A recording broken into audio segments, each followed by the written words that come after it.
आज देश के लोकतंत्र के लिए बहुत ही दुर्भाग्यपूर्ण दिन है। लोकतंत्र की हत्या का दिन बन गया आज का दिन। चुनाव आयोग की एक हरकत की वजह से आज का दिन लोकतंत्र की हत्या का दिन बन गया। आज देश में पहली बार हुआ है, आज़ाद देश के इतिहास में आज पहली बार हुआ है कि देश का चुनाव आयोग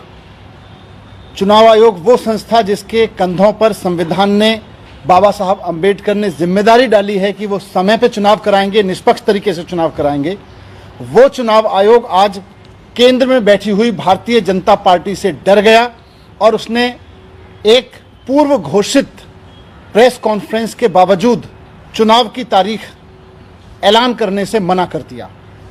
भारतीय जनता पार्टी के इशारे पर, भारतीय जनता पार्टी के दबाव में आज चुनाव आयोग ने देश में चुनाव कराने से मना कर दिया है।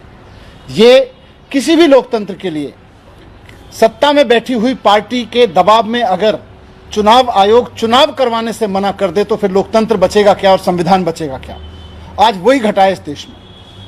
आज चुनाव आयोग ने आप सबको बुलाया था, पूरे मीडिया को बुलाया था कि 5 बजे चुनाव आयोग की प्रेस कॉन्फ्रेंस में दिल्ली नगर निगम के लिए चुनाव की तारीखों का ऐलान किया जाएगा।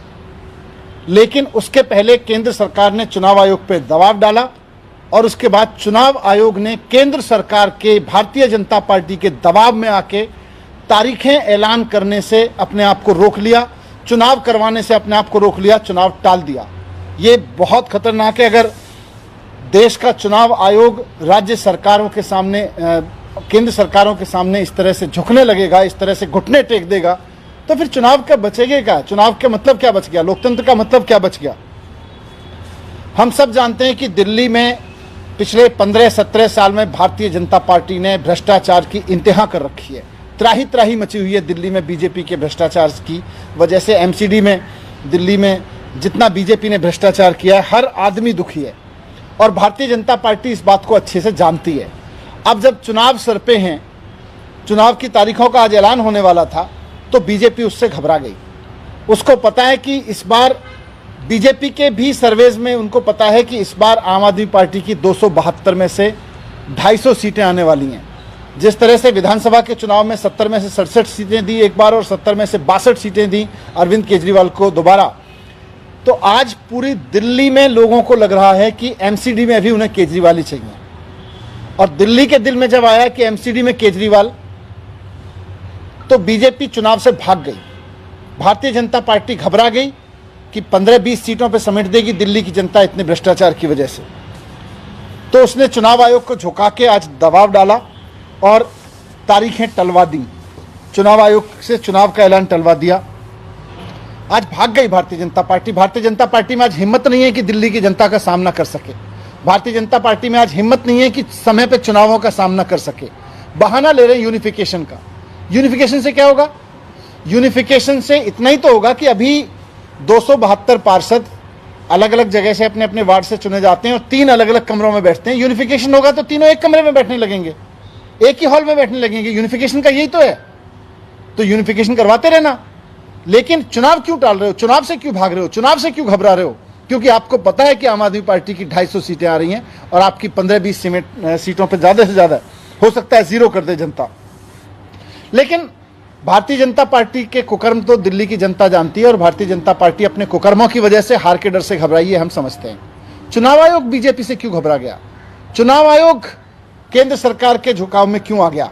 देश के संविधान ने चुनाव आयोग को ये जिम्मेदारी दी है और पूरी पावर्स दी हैं कि वो किसी भी सरकार के आगे झुकेगा नहीं, निष्पक्ष चुनाव कराएगा, समय पे चुनाव कराएगा।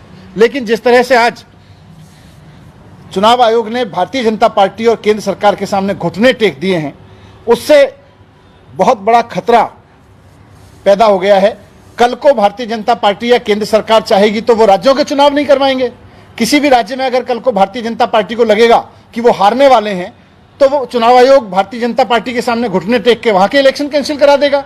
कल को मोदी जी को लगेगा कि वो देश का चुनाव हारने वाले हैं, तो केंद्र सरकार के इलेक्शन कैंसिल हो जाएंगे। तो अगर इलेक्शन कैंसिल करना केंद्र सरकार और राज्य सरकारों के, चुनी हुई सरकारों के दायरे में आ गया, अगर इस तरह की परंपरा बना दी चुनाव आयोग ने, तो उसके बाद में लोकतंत्र में बचेगा क्या? बुलाई हुई प्रेस कॉन्फ्रेंस को जिस तरह से आज नकारा गया, चुनाव आयोग ने अपने पूरे शेड्यूल को जिस तरह से टाला केंद्र सरकार के दबाव में, देश के इतिहास में आज तक नहीं हुआ, पहली बार हुआ है। मैं आखिर में यही कहना चाहता हूं कि भारतीय जनता पार्टी लोकतंत्र की इस तरह से हत्या ना करे। चुनाव आयोग अपने दायित्व को समझे। संविधान ने, बाबा साहब ने, देश की उम्मीदों ने, आज़ादी के इतने सारे जान देने वाले लोगों ने आज़ाद देश कराया और फिर संविधान बना तो इसलिए ताकि संविधान के हिसाब से देश चलेगा, और संविधान ने चुनाव आयोग को ताकत दी तो इसलिए ताकि संविधान के हिसाब से चुनाव कराएगा। मैं चुनाव आयोग को भी कहना चाहता हूं कि संविधान के रक्षा के लिए, लोकतंत्र की रक्षा के लिए अपने निर्णय को, अपने कर्तव्य को ठीक से निभाएं। बीजेपी से भी कहना चाहता हूं कि अगर हार रहे हो तो अच्छे काम करो ना, लोगों के लिए ईमानदारी से काम करो ना। ये चुनाव आयोग के दरवाजे से चुनाव से क्यों भाग रहे हो, डर के क्यों भाग रहे हो?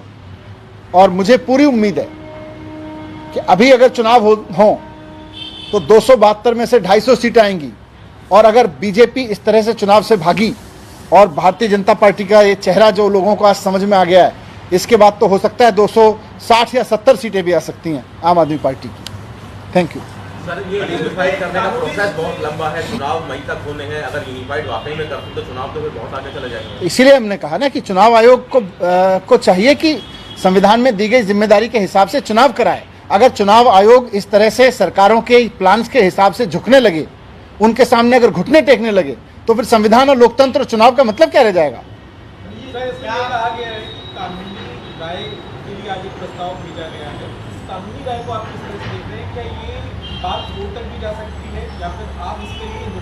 मुझे लगता है नहीं, इंतजार तो क्योंकि भारतीय जनता पार्टी भाग गई है तो जनता कर रही है कि कब बीजेपी को नगर निगम से लात मार के भगाए।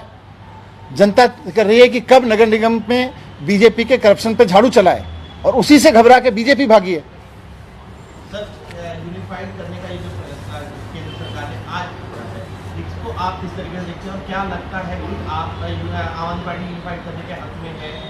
इसके ये एक अलग मसला है।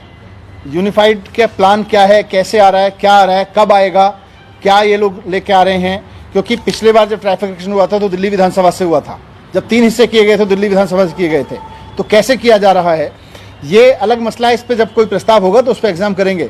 लेकिन आज दिल्ली में नगर निगम की चुनी हुई बॉडी की समय सीमा खत्म हो रही है, चुनाव का ऐलान होना है। चुनाव आयोग ने चुनाव की तारीखों का ऐलान करने के लिए प्रेस कॉन्फ्रेंस बुला रखी है 5 बजे, और उसके पहले केंद्र सरकार डरा के, धमका के, साम दाम दंड भेद से चुनाव कैंसिल करा दे रही है। ये तो इस देश में आज तक नहीं हुआ आजादी के बाद से। ये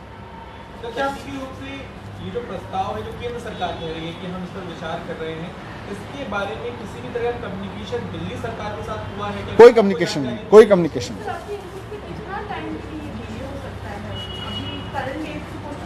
देखिए, हमें नहीं पता ना, ये तो हमको और आपको साथ में ही पता चला है। आप लोग भी चुनाव की तारीखें सुनने गए थे, आपको भी नहीं पता था कि आज एक झुका हुआ भारतीय जनता पार्टी के घुटने पर रेंगता हुआ चुनाव आयोग आपको देखने को मिलेगा। आपको भी नहीं पता था, आपको भी लग रहा था कि हो सकता है चुनाव आयोग आज चुनाव की तारीख बताएगा। चुनाव आयोग का ये कहना है कि चुनाव बहुत ज्यादा डिले नहीं होंगे और जिस तरीके जो तारीख है उस तारीख में हम कराएंगे, और साथ ही साथ ये भी आश्वस्त कर रहे हैं कि किसी तरीके का दबाव नहीं है, बस लीगल ओपिनियन के लिए हम दे नहीं, लेकिन तारीखों का ऐलान करने के बाद भी तो कर सकते थे। तारीखों का ऐलान क्यों टाला?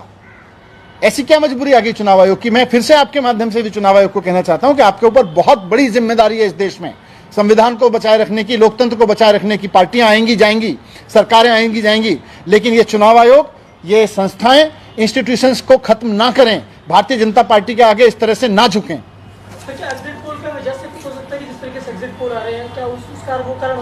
अपने कुकर्मों का उनको पता है।